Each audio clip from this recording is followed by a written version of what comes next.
Assalamualaikum warahmatullahi wabarakatuh.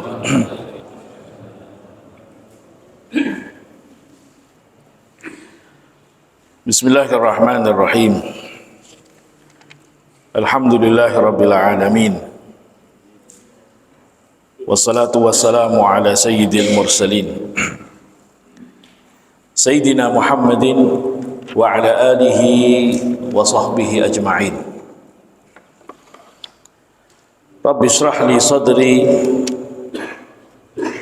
wa yassir li amri wahlul 'uqdatam min lisani yafqahu qawli birahmatika ya arhamar rahimin.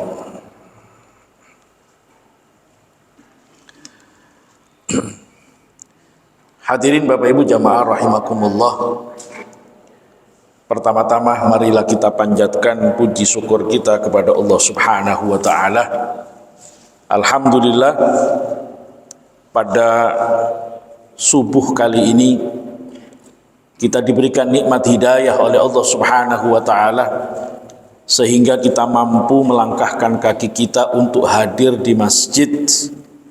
Insya Allah tidak lain tidak bukan kecuali untuk bersujud ibadah kepada Allah Subhanahu wa taala. Dan semoga sujud kita, rukuk kita, ibadah kita diterima oleh Allah Subhanahu wa taala. Ada seorang sahabat Nabi yang sering melayani Nabi, menyiapkan air wudunya, menyiapkan bahan-bahan untuk bersuci. Ketika berduaan dengan Nabi, ditanya oleh Rasul, "Salma badalaka." Hai sahabatku, mintalah kepadaku apa yang kau inginkan. Jadi Rasul itu memperlakukan pembantunya dengan baik. Orang yang sering membantu, minta kepada saya apa yang kau inginkan. Subhanallah, permintaannya luar biasa. Ya Rasulullah, as'aluka murafaqataka fil jannah. Rasul, saya hanya minta satu saja. Saya minta dapat menemani engkau di surganya Allah Subhanahu wa taala. Aw ghairu dzalik, enggak ada yang lain. Huwa dzak, hanya itu Nabi yang saya minta. Idzan a'inni ala dzalika ala nafsika bi kasratis sujud. Kalau itu yang kau mau, bantu aku dengan banyak bersujud kepada Allah Subhanahu wa taala. Maka sujud kita ini kalau sering kita lakukan, itulah yang akan mempermudah jalan kita menuju selamat dunia akhirat, surganya Allah Subhanahu wa taala. Amin ya rabbal alamin. Salawat dan salam semoga selalu dilimpahkan kepada junjungan kita baginda Nabi Muhammad sallallahu alaihi wasallam. Hadirin Bapak Ibu jamaah rahimakumullah, sebelum kita memasuki pembahasan fikih yang sudah kita lalui bersama, sekedar mengingatkan kita tidak lupa dengan perjuangan saudara-saudara kita di Palestina. Jadi jangan sampai kita lupa di setiap doa kita sisipkan doa kepada Palestina. Kita bangun tahajud, jangan mendoakan diri sendiri, doakan saudaranya yang di Palestina. Dan kemarin Majelis Ulama Indonesia memfatwakan wajib atau mengharamkan kita membeli produk perusahaan yang secara langsung atau tidak langsung membantu perjuangan Israel. Kita diharamkan membeli produknya. Maka bagian dari jihad kita, selain kita mendoakan, selain kita berdonasi, mulai sekarang kita berusaha membeli produk yang tidak ada kaitannya dengan Israel. Dan mungkin bagi beberapa orang berat Bapak Ibu. Tapi kita ingat firman Allah ketika Allah mewajibkan kepada umat Islam, khususnya para sahabat, untuk berperang. Ayatnya, kutiba alaikumul qitalu wa huwa kurhul lakum. Telah diwajibkan kepadamu perang. Waktu itu, karena situasi Madinah berbeda dengan situasi Makkah. Di Mekah nggak diwajibkan perang, di Madinah diwajibkan perang.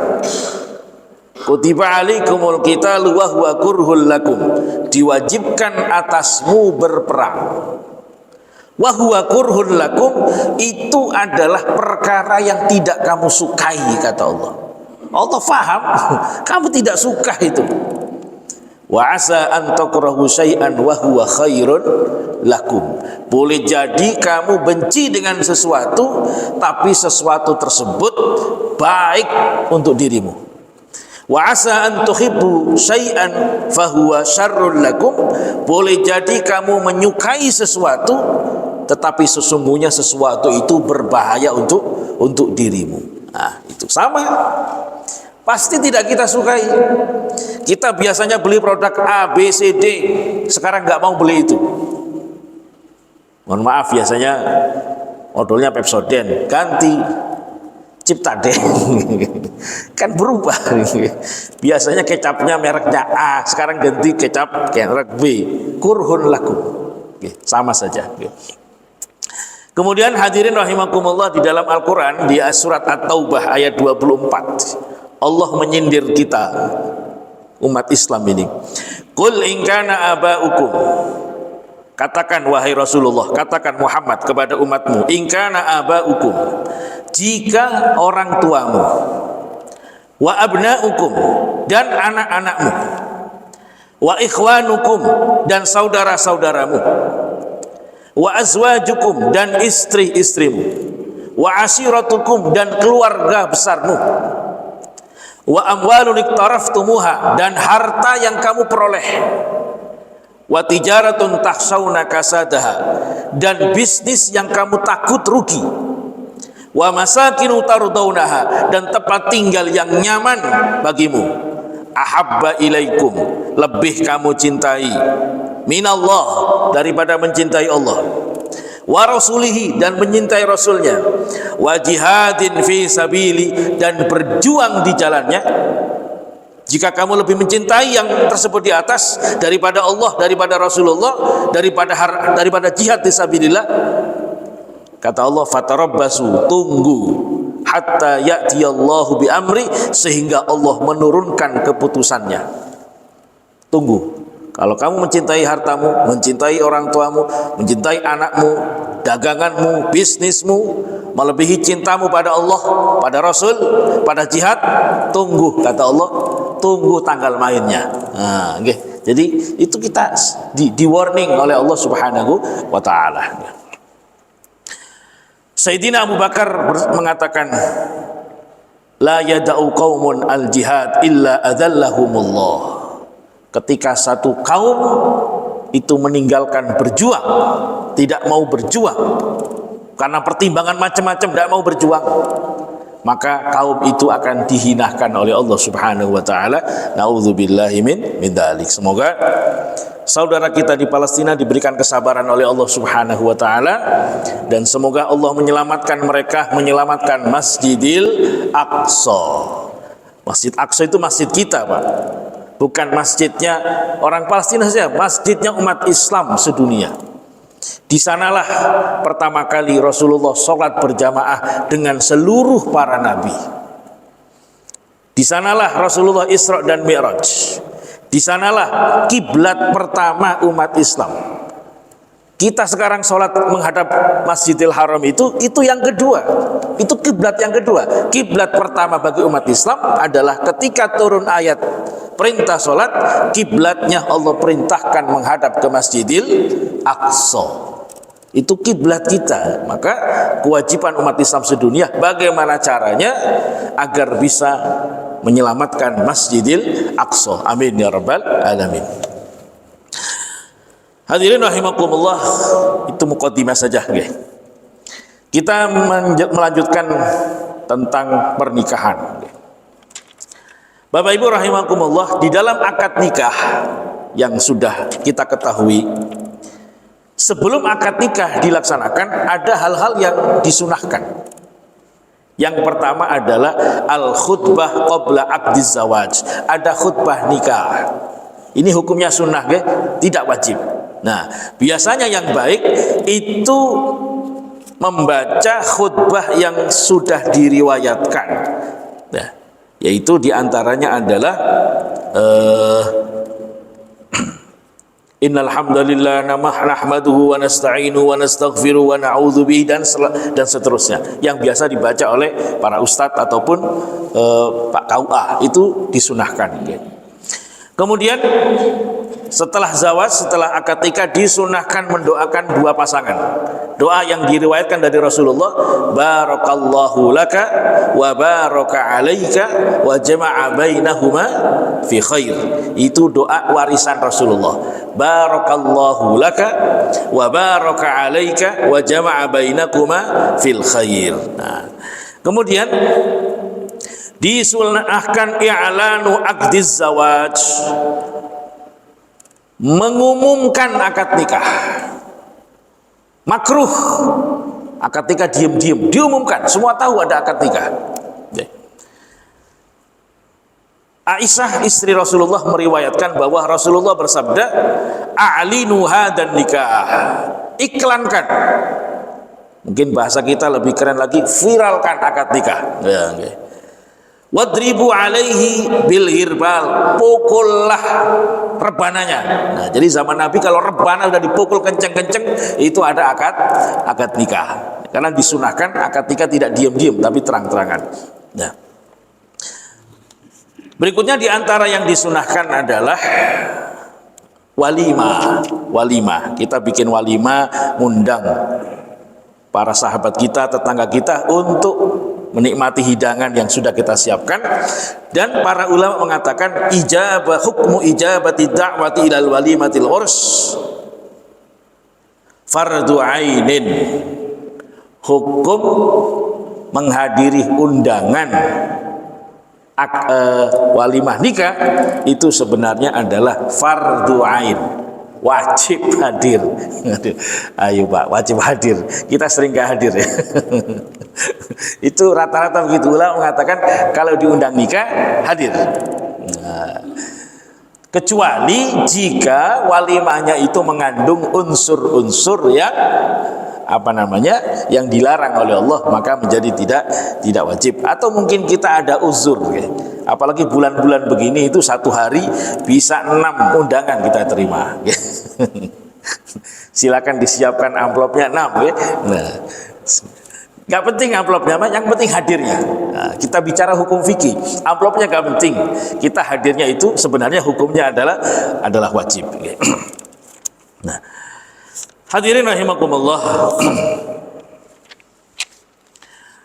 Kemudian seorang wali nikah itu ada syarat yang harus dipenuhi oleh dia. Di antaranya adalah yang pertama harus beragama Islam. Tidak sah seorang wali yang tidak Islam menikahkan anaknya yang Islam, tidak sah. Yang pertama adalah Islam. Yang kedua syarat wali adalah adil. Adil di sini maksudnya adalah apa? Adil itu dalam bahasa ulama-ulama kita ahli fikih, orang ini tidak merupakan pelaku dosa besar. Pelaku dosa besar. Atau terus-terusan melakukan dosa kecil tapi terang-terangan terus-terusan. Sebenarnya nggak boleh dia jadi wali nikah. Mohon maaf, bapaknya pemabok. Maka hak walinya turun kepada wali selanjutnya. Sebenarnya begitu. Tapi kemudian muncul fatwa dari beberapa ulama mutaakhirin yang akhir mengatakan bahwa tidak disyaratkan adil, karena sudah susah di zaman ini orang yang betul-betul memenuhi kriteria adilnya para ulama. Tapi sebenarnya ulama-ulama dulu mengharuskan seorang wali itu adalah bukan pelaku dosa-dosa besar. Nah, syarat yang ketiga adalah al-bulugh, sudah baligh. Jadi kalau walinya belum baligh tidak sah. Berikutnya lagi adalah al-aqlu, tidak ada masalah dengan akalnya. Yang selanjutnya adalah as-salamatu minal afat al-mukhillati bin nadhari. Seorang wali tidak menderita penyakit yang bisa mengganggu pemandangan dia. Jadi walinya betul-betul bisa melihat ini adalah calon suami untuk anak saya. Dia lihat betul. Jadi kalau misalkan walinya mohon maaf penyakit kena buta, ganti dengan wali selanjutnya. Karena bisa jadi beliau salah dalam menentukan calon suami untuk anaknya. Nah, itu syarat wali. Kemudian yang terakhir adalah ayyakuna halalan. Walinya tidak boleh dalam kondisi ihram haji atau ihram umroh. Awas, kadang-kadang ada pengen akad nikah ketika umroh, boleh, tapi jangan pas pakaian sedang ihram. Jadi ihramnya selesai baru silakan menikahkan, jangan pas ihram. Biar agak khusyuk Ustaz, pas ihram tidak boleh, malah nggak sah. Jadi tunggu selesai tawaf, sa'i, tahallul, baru kemudian melakukan akad nikah. Tidak boleh melakukan akad nikah ketika walinya atau suaminya sedang ihram. Nah, itu. Hadirin jamaah yang dimuliakan oleh Allah Subhanahu wa taala, berikutnya adalah tentang at-ta'addudu fi zaujat. Mohon maaf, kalau diterjemahkan Indonesia, berpoligami, apa hukumnya? Mohon izin ibu-ibu ya, ini kita bicara hukum, nggak bicara, tidak memprovokasi bapak-bapak, nggak. Ini hanya bicara hukum, murni hukum. Mana tadi kok hilang?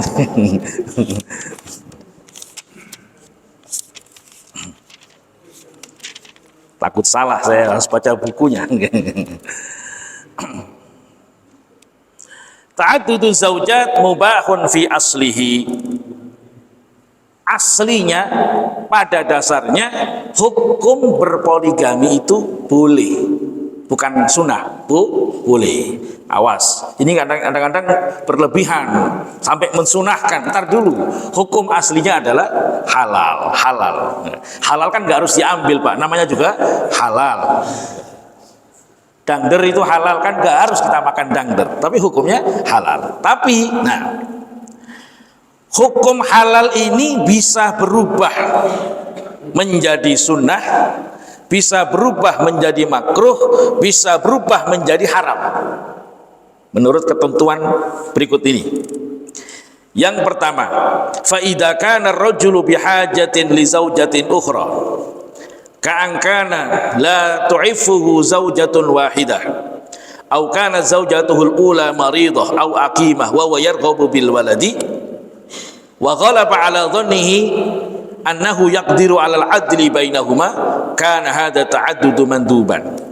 Jika memang orang ini betul-betul butuh untuk poligami, di antaranya adalah satu, orang ini tidak bisa hanya satu istri, jadi mungkin punya kelebihan hormon atau apa, dia tidak bisa, tidak cukup dengan satu istri. Angel, orang begini angel, jarang Bapak Ibu ini saya. Atau memang ada kebutuhan. Di antaranya adalah, mohon maaf, istrinya sakit, istrinya tidak bisa melayani dia, sementara dia butuh dilayani istri. Apa yang harus ia lakukan? Dia hanya punya dua pilihan, bersabar tidak menyentuh perempuan. Sabar boten masalahnya. Ayo, sabar boten, terus terang. Sabar. Atau apa tega istri yang sakit diceraikan? Kan nggak tega Pak, dirawat dengan baik-baik. Tapi di sisi lain bapak tidak terlayani oleh istrinya karena istrinya sakit. Kalau sabar tidak apa-apa, tapi masalahnya kalau tidak sabar, namanya kebutuhan biologis itu kayak kebutuhan makan, kalau dia nggak bisa bagaimana, dan haram melakukan hal-hal yang lain. Nah, kemudian dia yakin kalau dia mampu membiayai dua istri dan mampu adil. Nah, seperti ini, dalam kondisi seperti ini dianjurkan. Atau misalkan mohon maaf, istrinya tidak punya anak, tidak bisa mempunyai anak, maka sementara dia ingin banget punya keturunan yang melanjutkan perjuangannya, yang melanjutkan tugas-tugasnya misalkan, istrinya tidak bisa beranak, maka dia dianjurkan menikah lagi dengan catatan dia yakin mampu merawat dua istri dan mampu berbuat adil. Itu menjadi sunnah. Kemudian idza kana ta'addudu li ghairi hajatin wa innama li ziyadati tana'umi wat tarfih. Kalau berpoligami hanya untuk happy-happy saja, dia sebenarnya bisa satu istri, tapi biar keren. Lu ketawa itu berarti pengalaman.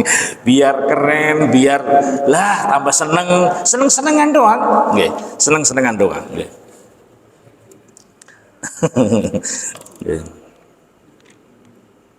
Wasakka fi qudratihi ala iqamatil adli baina zaujatihi, dan dia tidak yakin kalau dia bisa adil, dan tidak yakin bisa membiayai, penghasilannya pas-pasan. Kalau dalam situasi ini, maka hukum menikah lagi adalah makruh. Yang ketiga, idza ghalaba ala dhannihi annahu ta'akkada annahu la yastati in tazawwaja akthar min wahidatin ay ya'dila bainahun imma li faqrihi aw li du'fihi aw li'adamil wuthuqi min nafsihi fil maili wal haif fa inna hadha ta'addud inda idin yakunu haraman. Kalau dia yakin betul tidak akan mampu membiayai dua istri, tidak akan mampu adil, maka hukum berpoligami bagi dia menjadi haram. Tapi meskipun haram, seandainya dia melakukan, sah nikahnya, tapi dia berdosa. Persis kayak begini Pak, orang sholat sendalnya nyolong, apa hukumnya? Ya haram. Tapi sholatnya ya sah, sholatnya sah. Jadi awas, jangan berlebihan mengiklankan itu. Kan ada itu sebagian yang dikit-dikit, ayo kita berpoligami. Ntar dulu, kita terangkan dulu hukumnya bagaimana, Bapak Ibu ya. Nah, di sini tidak diterangkan wajib, wallah alam gitu. Nah, bisa jadi kalau dalam situasi orang-orang Palestina itu ya banyak janda, maka laki-laki di sana boleh jadi diharuskan untuk menikah lebih dari satu. Karena apa? Untuk mengcover orang-orang yang tidak punya istri.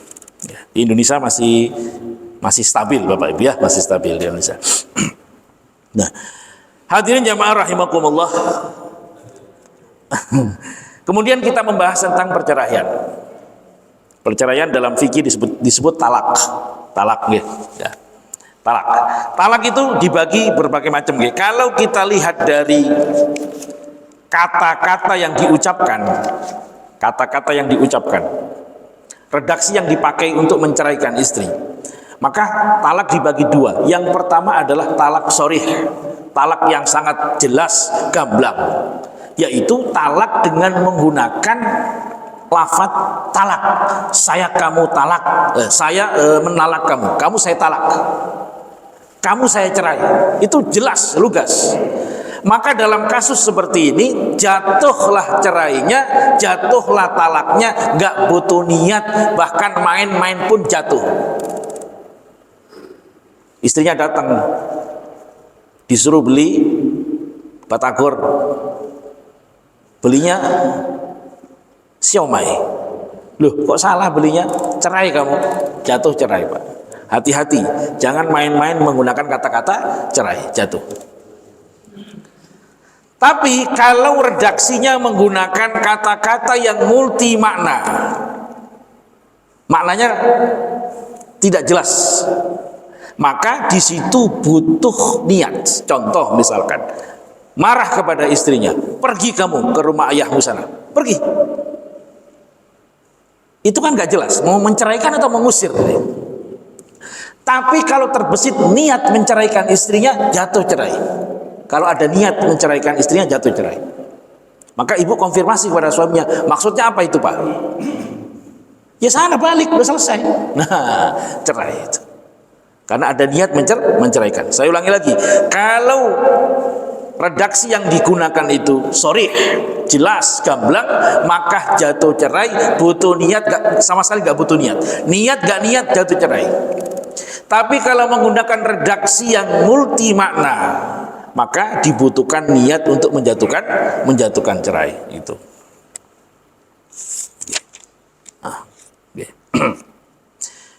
Hadirin yang dimuliakan oleh Allah Subhanahu wa taala. Itu kalau dilihat dari lafadznya. Dan mohon maaf, sahnya cerai yang dikeluarkan oleh suami tidak butuh pengadilan. Tidak butuh pengadilan. Bapak, mohon maaf, lagi konflik sama istrinya, ngomong, kamu saya cerai mah, udah jatuh, nggak perlu nunggu pengadilan, itu sudah jatuh cerai. Awas ya Bapak Ibu ya, hati-hati. Nah, dan at-talaqu marratan, talak yang bisa balikan itu cuma 1 dan 2. Kalau sudah talak 3 tidak boleh balik, kecuali sang istri sudah menikah dengan orang lain dan kemudian sudah terjadi hubungan suami istri dengan suami yang baru, kemudian entah suaminya meninggal atau dia diceraikan lagi oleh suami yang kedua, masa iddahnya habis, baru suami yang pertama tadi boleh balikan lagi dengan mantan istrinya dengan menggunakan akad nikah yang baru. Jadi kalau sudah sampai 3 ngucapin cerai kepada istrinya, maka sulit sekali kembali kepada istrinya.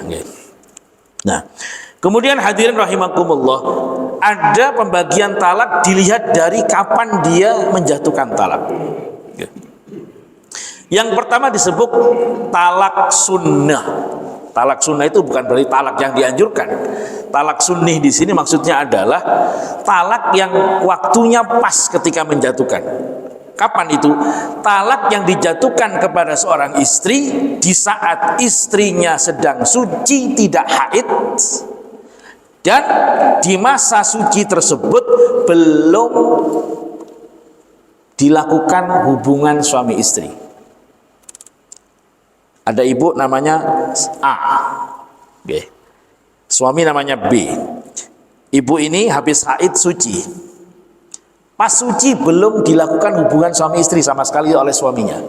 Kemudian dijatuhkan talak, kamu saya cerai mah. Nah, ini namanya talak sunni, talak yang waktunya sesuai SOP yang diajarkan Nabi. Supaya apa? Supaya masa iddahnya tidak lama-lama, langsung masuk masa iddah.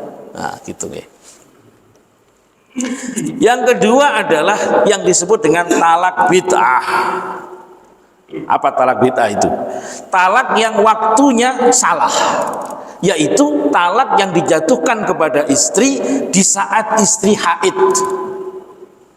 Istrinya haid dicerai, atau di saat istrinya suci, tapi di masa suci itu sudah dikumpulin sama suaminya, sudah dinikmatin, sudah hubungan suami istri, dicerai, itu talak bid'ah. Talak bid'ah itu dosa, tapi tetap jatuh talak, Bapak Ibu ya. Nah, itu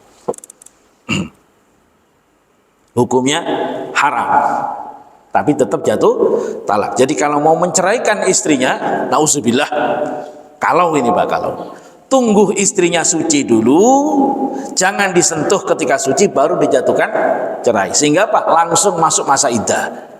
Suci, haid, suci, haid, suci, selesai suci, haid lagi, sudah bebas istrinya, boleh nikah lagi dengan siapapun. Nah, itu kalau dilihat dari segi waktunya, ada talak sunni, ada talak bid'ah. Yang ketiga, hadirin rahimakumullah, jika dilihat dari bilangannya, maka ada namanya talak raj'i, talak yang bisa balik. Yaitu pertama adalah talak 1. Bapak Ibu menjatuhkan talak yang pertama, setelah menjatuhkan cerai kepada istrinya yang pertama, mama kamu saya cerai, baru sekali, ini namanya raj'i, bisa rujuk kembali selama masa iddahnya belum habis. Cara rujuknya bagaimana? Cara rujuknya hanya ngomong doang, mama saya rujuk kembali kepadamu, dan sebaiknya ada saksinya kalau dia rujuk. Nah, ketika masa iddahnya belum habis, sang istri mohon maaf tidak punya kewenangan untuk menolak suaminya kembali. Udah, balikan lagi. Satu. Selang berapa bulan lagi berantem lagi karena ekonomi lagi sulit nih Pak, berantem lagi. Jatuhin cerai lagi suaminya, kamu saya cerai. Yang kedua, masuk masa iddah, masih raj'i, masih boleh balik. Selama masa iddahnya belum habis. Masa iddahnya adalah kalau perempuan itu masih haid, maka masa iddahnya adalah 3 kali suci. 3 kali suci. Baru suci pertama udah kangen lagi sama istrinya, rujuk lagi, sah lagi. Tapi kalau masa iddahnya sudah lewat 3 kali suci, suami belum menyatakan rujuk, maka sudah habis, nggak ada kembali lagi. Kalau mau balik lagi, maka harus akad nikah lagi, mahar lagi, dan istrinya punya hak menolak. Nggak lah Pak, saya mau ganti yang baru aja lah. Nggak mau, udah lewat masa iddahnya. Udah lewat, nggak mau. Itu masih raj'i. Tapi kalau sudah yang ketiga, 1 kali ngomong cerai, besoknya lagi ngomong lagi, yang ketiga ngomong cerai lagi, maka sudah yang ketiga, maka disebutnya talak bain kubro. Bain kubro itu apa? Tidak bisa rujuk dan tidak bisa nikah lagi kecuali syarat-syarat berlaku. Yaitu tadi syaratnya, mantan istrinya sudah menikah lagi dengan laki-laki lain. Dan tidak sekedar menikah, sudah terjadi hubungan suami istri beneran. Kemudian secara alami, bukan direkayasa, secara alami misalkan ternyata terjadi perceraian dengan suami yang baru, atau qadarullah suami yang baru meninggal. Kan didoakan terus oleh mantan istrinya, Allah ambil nyawa suami yang baru, meninggal dunia. Masa iddahnya habis, baru istri atau suami boleh nikah lagi dengan mantan istrinya. Itu. Terakhir Bapak Ibu rahimakumullah, ada talak yang diinisiasi oleh istri. Talak yang oleh istri yang minta. Istri yang minta. Kemudian dengan imbalan kepada suaminya. Papa, saya nggak sabar sama papa. Ceraikan saya, nanti saya balikin maharnya. Oke, kata bapaknya. Oke. Nah, itu namanya khulu, Pak. Khulu itu. Nah, kalau talaknya modelnya seperti itu, maka tidak ada rujuk kecuali dengan nikah lagi. Maksudnya begini, kan kalau talak biasa kan ada masa iddah, boleh rujuk. Kalau talak yang ketiga ini, yang kedua ini yang saya sebutkan, yang disebut khulu, itu nggak ada boleh rujuk masa iddah, nggak ada, langsung pisah. Tapi masih boleh lagi, selama masih satu masih boleh, tapi menggunakan akad nikah baru dan istri punya hak menolak. Mah balikan, sorry, nggak boleh, nggak mau saya. Nah, kalau yang menginisiasi adalah istri dan menggunakan imbalannya berapa? Sesuai kesepakatan. Istri menawarkan, ya sudah, maharnya saya balikin deh Pak, ceraikan saya. Nah, diceraikan. Nah, hadirin rahimakumullah, istri tidak bisa seperti suami langsung menjatuhkan cerai, nggak bisa. Ayah, kamu saya cerai. Kata ayahnya, bodoh amat, nggak bisa, nggak bisa. Tapi kalau suami bisa menceraikan istrinya, saat itu juga bisa. Istri nggak bisa. Pasti ada hikmahnya Pak, ada hikmahnya itu. Tapi istri punya kesempatan menggugat ke pengadilan. Nanti pengadilan yang menganalisa ini gugatannya benar atau tidak. Nah, makanya kan kalau negara kita kan diatur itu Pak, ada sewa taklik gitu yang kita tanda tangan itu. Jika saya melakukan kekerasan kepada istri saya atau tidak menafkahi istri saya selama 3 bulan berturut-turut, lalu istri saya mengajukan ke pengadilan agama dengan membayar 10.000, harga kita 10.000 doang Pak, 10.000, maka telah jatuh talak 1. Itu yang dipegang oleh negara itu, dan sudah kita tanda tangan itu berlaku itu Pak. Jadi nanti kalau suatu saat istrinya ngelapor, kan dianalisa oleh pengadilan. Kenapa ibu melapor ini suaminya kekerasan? Dianalisa betul nggak itu? Apakah hanya alasan saja? Nggak ngasih nafkah Pak Hakim sekian bulan. Ternyata terbukti, hakim kemudian menjatuhkan, menghukumi apa? Menceraikan tadi antara suami dengan istrinya. Nah, hadirin jamaah rahimakumullah, termasuk begini. Kalau terjadi dalam satu kasus seorang suami pergi entah kemana, bertahun-tahun nggak pulang. Ada nggak seperti ini? Bertahun-tahun nggak pulang.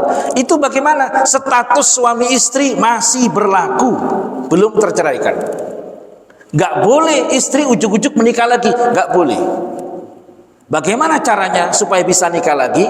Kalau sekian tahun ditunggu kabarnya nggak datang-datang, maka ibu silakan lapor dulu kepada pengadilan agama. Nanti setelah diceraikan oleh pengadilan agama, berlaku masa iddah. Setelah masa iddah habis, baru kemudian ibu nikah lagi. Nggak boleh ujuk-ujuk, udah nggak datang Pak Ustadz setahun, terus saya nikah baik. Nggak boleh, haram, karena statusnya adalah masih istri orang lain dan haram untuk menikah. Kata ibu-ibu, nggak adil Pak Ustadz, kalau suami mau nikah baik, ya gimana lagi Bu? Ya boleh ibu menikah, tapi syaratnya harus diceraikan dulu oleh hakim, baru kemudian menikah lagi. Itu tadi Bapak Ibu ya. Jadi ada cerai bisa kembali, ada cerai nggak bisa kembali, terus ada cerai yang diinisiasi oleh istri, kemudian suami setuju dengan imbalan, namanya khulu. Itu agak beda dikit.